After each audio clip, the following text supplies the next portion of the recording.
जो कभी जुमले लेकर के आए थे, जिन्होंने कहा किसान की आय दोगुनी हो जाएगी, आज 10 साल हो गए, बताओ किसी किसान की आय दोगुनी हो गई हो?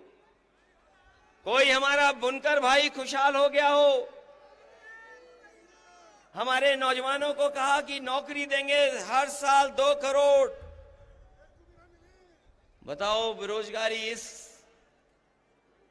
तरीके से फैली है और सरकार जानबूझ करके बेरोजगार रखना चाहती है।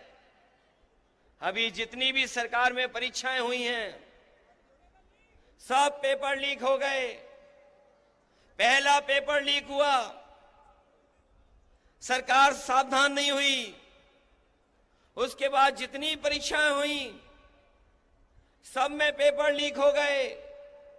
और कई बार मैंने कहा कि 60 लाख बच्चों का, 60 लाख नौजवानों का भविष्य अंधकार में डाल दिया इस सरकार ने। और अगर किसान नाराज हैं, अगर हमारा नौजवान भी नाराज है, और अगर 60 लाख बच्चों के परिवार का इन्होंने भविष्य छीना है, तो केवल अगर हम 60 लाख के परिवार के लोगों की नाराजगी को गिन लें, अगर एक परिवार में 3 लोग इस सरकार से नाराज हैं, तो 60 लाख बच्चों का पेपर लीक किया इन्होंने। अगर 60 लाख का गुणा हम 3 से करें तो 1 करोड़ 80 लाख बनता है।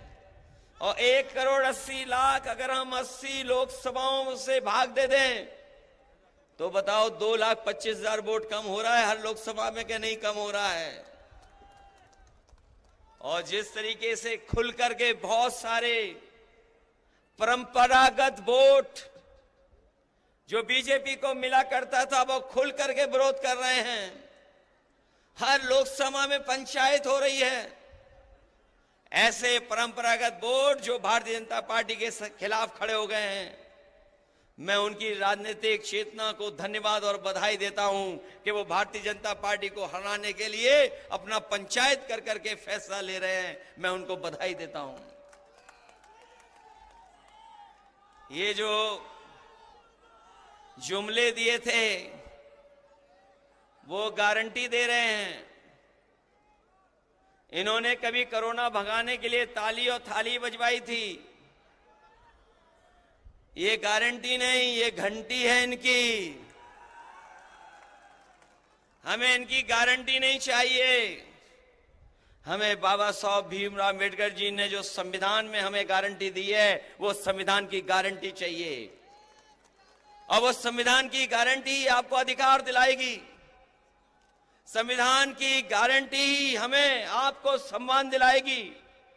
इसलिए 2024 का चुनाव हमारे आपके भविष्य का तो है ही है, लेकिन आने वाली पीढ़ी के भविष्य का भी चुनाव है।